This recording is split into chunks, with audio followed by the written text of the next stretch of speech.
The Birds of Killingworth, based on a poem by Henry Wadsworth Longfellow. Robert D. Sansalsi, pictures by Kimberly Bulkerin-Root. Elmira Case paused as she swept the kitchen to listen to the songs of the birds through the open window. From the garden of the tiny farmhouse, from the eaves of the barn and sheds, from the fields and the orchards came the waves of joyous melody. "Isn't their music lovely?" she asked her father, who sat eating his breakfast. "I don't call that squawking music," grumbled Squire Case. He leaned out the window and shook his fist at the crow perched saucily on the fence. "Thief! You eat my corn as fast as it ripens, but I'll soon end your robbery." "What do you mean, father?" Elmira asked.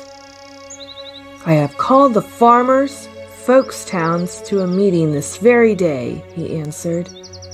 "I have a plan to get rid of the birds that destroy our crops." "But father," Elmira cried, "the world would be poorer without their songs." "Tut!" Squire Case exclaimed. "Without birds there will be more corn and wheat and rye to sell. When we prosper, so does the whole of Connecticut colony. So no more protest, daughter." Elmira was silent, but secretly she decided to attend the meeting to see what her father's plan was all about. Promptly at noon, Squire Case set out for the meeting hall. In his grandest wig and finest coat, he looked every inch the richest farmer in Connecticut. When he passed beneath the trees filled with songbirds, he angrily swung his walking stick to lop off the heads of the lilies. Elmira knelt to gather the flowers in her apron, planning to place them on her mother's grave later. Suddenly, the schoolmaster, Noah Aldrin, stumbled into her. "Excuse me, Miss Case," the flustered young man said, helping her up. "Thank you, Mr. Arden," Elmira said, her heart beating faster. "Are you going to the meeting?" he asked, blushing. "If so, may I walk you there?" "Yes," she answered. "I am worried that my father may intend to harm the poor birds." "So am I," said Noah as they hurried on together. The meeting hall was filled with farmers, field hands, millers, merchants, bakers, barrel makers, goodwives, all whose living depended on the crops of local fields and orchards.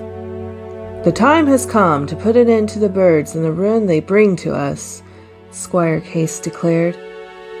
"I propose that we pay any hunter who kills a full-grown bird.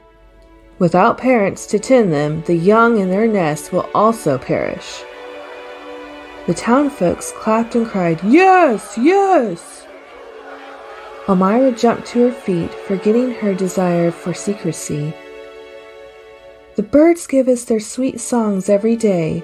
Would you kill them to gain a few grains of corn or a stray cherry?" "Yes, miss," her father thundered. "Each grain of corn or cherry stolen is a penny taken out of our pockets. You will ruin us for a bird's twittering."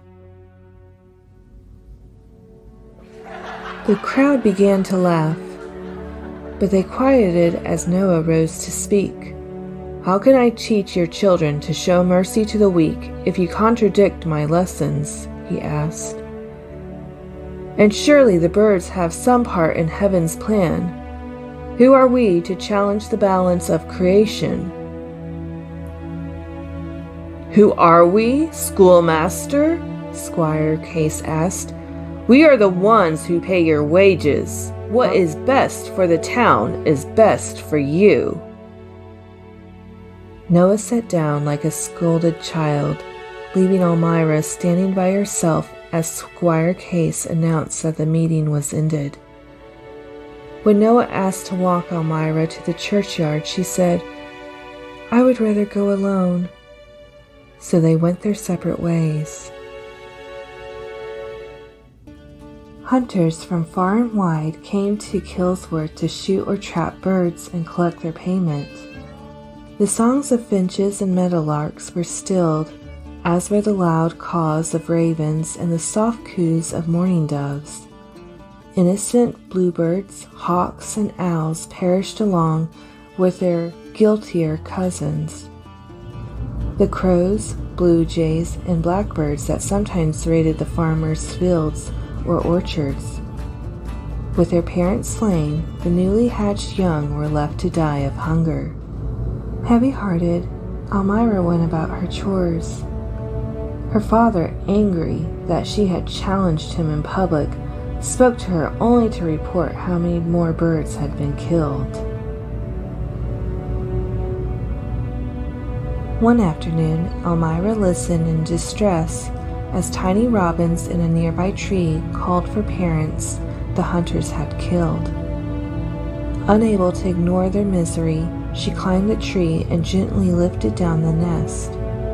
Holding it in her apron, she ran as fast as she could to the schoolhouse. When she burst in the schoolroom, Nora cried, "Miss Case!" Elmira took Noah aside. "You're the only other person concerned about the birds," she said. "Help me rescue their young and tend them till they are grown." "If your father finds out," Noah said, "I will lose my living." "I fear that might be your answer," said Elmira sadly. "Yet, no matter the cost, I will help," the schoolmaster declared.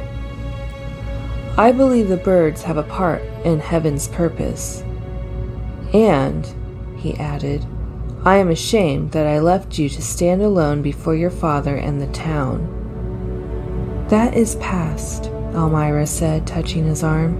"Together we may be able to undo some of their harm." "My pupils will help us," Noah said. "They are filled with grief over what has happened."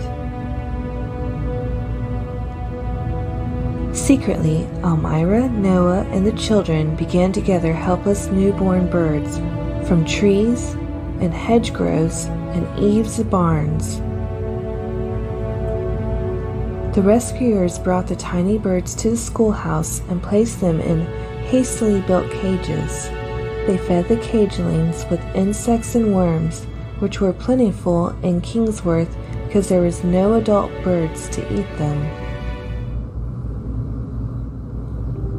As spring turned to summer, the air was filled with ever louder churring and swirling, buzzing and humming, clicking and ticking of insects. Locusts and grasshoppers laid waste to farms and fields, eating every ear of corn and grain of wheat, every leaf and stalk. Worms swarmed orchards and bored into apples and peaches. In the townfolk's gardens, slugs and snails dined upon lettuce and parsley. Goodwives and shopkeepers alike found their cupboards and pantries, cellars and storerooms invaded by beetles and weevils, spiders and flies. In town, the insects spread into jam pots, milk pitchers, flour bins, and molasses jars. In the country, they overran hay racks, corn cribs, apple barrels, and grannies. Each tree was strung with caterpillars that dropped pell-mell on passerby. Every walk was spoiled by the pests that fell on bonnet and hat, jacket and shawl like fat curly raindrops. Soon no woman went out of the door without a parasol, and men walked under open umbrellas. "Tut!" cried Squire Case when he found beetles in his wig, moths in his coat, and a family of crickets in his finest shoes. "Tut! Tut! Tut!" he exclaimed as he and the workers fought to save the corn stalks and cherry trees from the insect invaders. "Tut, tut," he moaned when he saw that the harvest would be the poorest ever. After that hot, never-to-be-forgotten summer came a dry, dismal autumn. A few brown leaves clung to trees that had once burned flame-bright each fall. The wind moaned through bare branches, mourning the death of the birds in the dying land. But in the schoolhouse, lessons began again to the birds' songs. Though food and fuel were scarce that winter, the rescuers diligently tended the birds. When snow shrouded the fields and woods, Elmira felt her heart warm as she worked beside Noah Arden. On the first morning of the following spring, Elmira found her father staring miserably out the parlor window. From beyond came only the cheerless drone of insects. "Father, what is wrong?" she asked. "My heart breaks when I look at the barren land," he answered. "I have brought us all to the edge of ruin. Daughter, I confess that I was wrong and you were right. Undone by a few birds is a small price to pay for the good that all of them do. I wish I could recall the birds." Elmira gave a happy cry and clasped her hands. "Promise never to harm them again," she said, "and you shall have your wish." "I give my word," said her father, "but how is it possible?"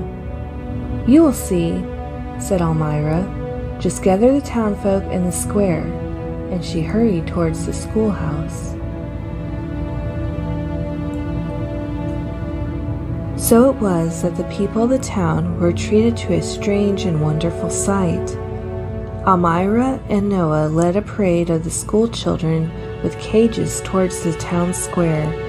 Songs of countless birds filled the air with lovely melodies.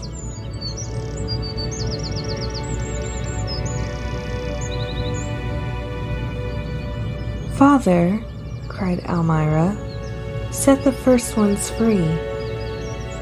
Squire Case eagerly unlatched the nearest cage, and 4 robins soared into the air. Quickly, the cages were thrown open, and the birds flocked to the nearby fields and woods in search of nesting places. They feasted on the hordes of beetles, snails, and other pests. Soon the countryside was alive with their wild, sweet music.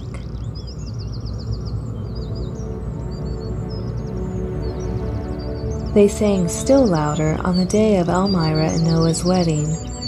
Choir upon choir serenaded the new bride and groom, and as the couple strolled hand in hand, the bird songs rose in the waves of joyous caroling. The sunny farms of Killingworth.